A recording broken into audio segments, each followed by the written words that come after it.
Hey kids, it's Anglantine here. I've been wanting to share this one for a while now, or at least since it came out. I think this is just tons of fun. I gave it a 5-star rating on my Marvel vs. DC and felt, well, maybe I should defend that because when it comes right down to it, it is just like a one-off advertising comic book.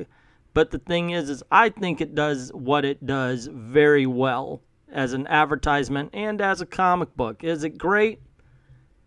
No, but it is a great advertisement comic book. It's just so silly. It's so fun. There is no pretense to this. And in the end, it's the biggest Colonel Snaders shill I've ever seen. And I just laughed. I had a good time with this book. So don't expect The Watchmen. Don't expect The Dark Knight. But it is just flat out tons of fun. So let's get this little puppy started here.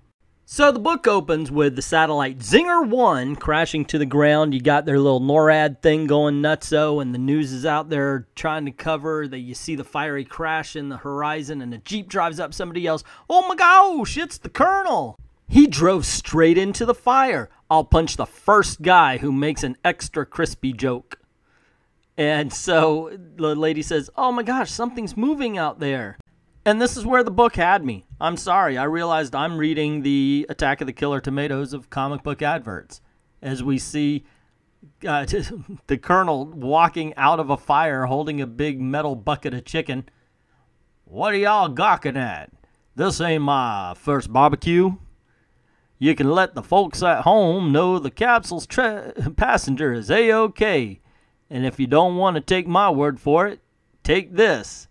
And he throws a sandwich at the cameraman. And "That's what this is all about. My Zinger chicken sandwich is already famous around the world. I am to make it universally famous. Now that we've test-fired it into orbit, the Zinger's gonna bring that kind of joy to more folks than ever before." And, of course, we have this picture of the guy right in front taking a big bite of it. That's not a Zinger. Zingers are those little sub sandwiches with... Anyway, that's neither here nor there. And he's basically saying that he wants to shoot the Zinger out into space in order to feed the universe, since he learned about other worlds fighting alongside of the Flash and Green Lantern. So he says they're in a spaceship created by Hal, and he says, "Green Lantern, I knew you were the right man for the job." And Hal says that, you know, it's not just him, it's the entire Corps that are working to get the Zinger to as many planets as possible. I love the art in the middle panel.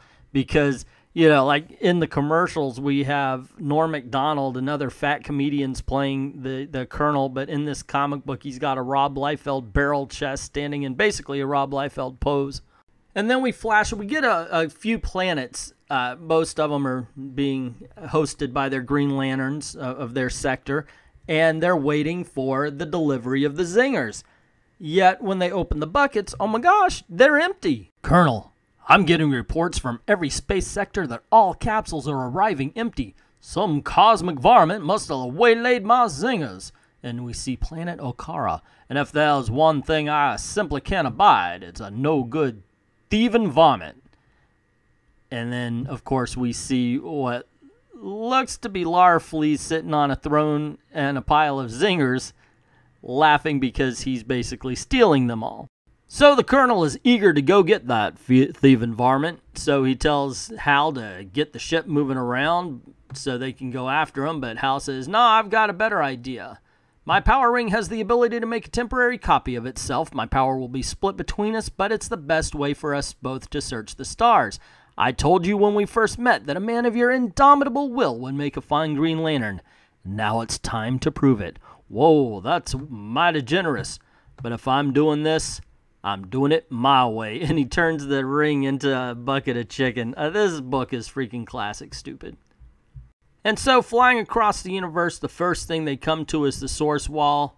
And Green Lantern tells him, "Hell, that's the source wall. It's the very edge of the universe." And I love the Colonel's reaction. He basically says, "It seems like a criminal waste of real estate. Once we nail our bandit, I'm coming back to slap some billboards on this thing." And then they fly off to planet Rand where they meet Adam Strange. And he says, "I'm not sure who took the Zinger, sir. Just as they came out of hyperspace, our instruments detected energy bursts near the red end of the spectrum. Green Lantern, of course, realizes what that means, or at least what it could mean, and they say, I need to collect some evidence first. And, of course, they want to tour the entire DCU, so they stop at Planet Thanagar, where Hot Girl basically tells them that orange glowing creatures took the Zingers, and then the Colonel and Green Lantern say, okay, we got it, and then they fly away. And he says, we have to be careful. The Orange Lantern wields the power of an entire corps. Fighting him is like taking on every Green Lantern. He's a creature of pure greed. His needs and appetites can never be satisfied, and he wants everything. And they arrive at Larfleeze's planet. The Colonel cries out angrily, Larfleeze! And the best line in any comic book this year, I'm calling it right now, that'll be $3,457.50 plus whatever sales tax y'all have on this stinking mud ball. And basically, Larfleeze is yelling, mine, mine, I want more, I want all the zingers. This book is so freaking stupid, it's hilarious. So the Colonel punches him with a green fist, and Hal Jordan says, hey, I told you, wait, let me do the talking. And he says, well, I just had to take him out. I know my accent is going in and out. And Green Lantern says, well, use the power I gave you. Admittedly, I think they missed an opportunity here in this next scene by having the Colonel fight with a spoon and a fork instead of one big spork, which I think is like it should be a Kentucky Fried Chicken trademark. But he does grab a drumstick. Unfortunately, Larfleeze gets the upper hand on him. So Larfleeze has the Colonel by the throat. He sniffs and asks, who are you and why do you smell like zingers? Green Lantern tells him, that man's the source of all zingers, Larfleeze. You hurt him and you'll never see another zinger again. So Larfleeze says, you will stay here with me. You will make them only for me. You have no idea what it is to be Larfleeze, the constant aching need, the yawning emptiness inside.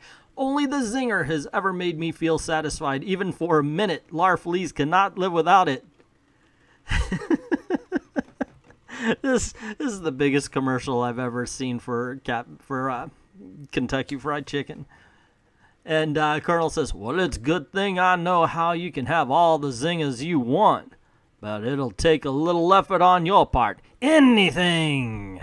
So in the best part of the book, the Colonel says, see, I can't stay here and cook for you, Larfuzz. I got way too much going on back at the office.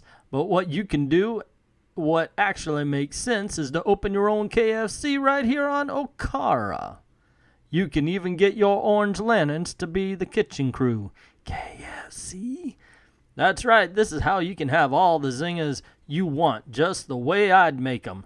Yes, I'll do it. And then the Colonel stops Larfleeze by selling him a KFC franchise. They even hawk KFC franchises in this book. It's just, this is absolutely the best. Hal Jordan flies away. They're saying, I can't believe he fell for it. Oh, I meant every word. Better that he's busy here than out causing trouble. I mean, this is gold. And so they go back to Oa, where the Guardians make the Colonel an honorary Green Lantern, and at the end he says, now I'd like to talk to you about how to feed all of your employees here, suggesting he's about to try to sell the Guardians a KFC, and that's where the book ends. But they made up a letters page, and yes, just like the America Chavez letters page, this one is fake. Well, folks, that was a doozy. I hope you all enjoyed my outer space adventure as much as I'm not doing the accent anymore, by the way. As much as I enjoyed adventuring it. I've had space on the brain a lot lately, friends. There are a lot of places to explore out there and plenty of worlds that don't even have chicken yet. I think the best way for the human race to achieve peace with some weird bug-eyed alien conqueror is by handing them a chicken sandwich and saying, let's eat. Anyhow, time to scrape out the mail bucket. First letter. Dear Colonel, I saw somewhere that you actually sent a chicken sandwich into orbit. Why? This is from Mitch from Laredo. Dear Mitch, good question. I actually designed a capsule to be big enough for both me and the chicken sandwich, but there was a mathematic hiccup, and it turned out a lot smaller than I'd planned. It was me or the sandwich. The rest is aeronautic history. Second letter was, Male Bucketeers. I travel often and the rest of the world has had the KFC zinger for years, yet here in America we're just finally getting it. What took so long?